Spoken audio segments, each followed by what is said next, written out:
يسعدنا دعوتكم لحضور حفل تكريم وتشجيع مجموعة من الكتاب المبدعين في حدث استثنائي يقام لأول مرة في اليمن، حيث تطلق هذه الاحتفالية من قلب مصر الدنيا بتاريخ 27 يوليو. المكان صالة درة الأماكن، صنعاء، شارع 60 الغربي.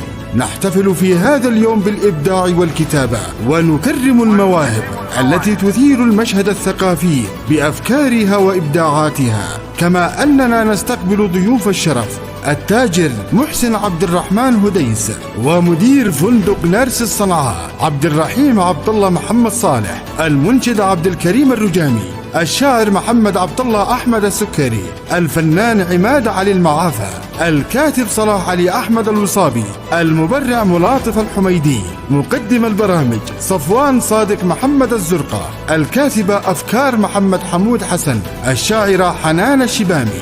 حضوركم سيكون دعما لهذه الكوكبة المتميزة من الكتاب، ومشاركة في صناعة مستقبل أدبي مشرق. المؤسسة سيدة القلم نور أحمد، إشراف ريما غليس. ننتظركم بحفاوة. للتأكيد الحجز يرجى التواصل معنا عبر الأرقام التالية: 737-247-304 أو 0111-0653-679.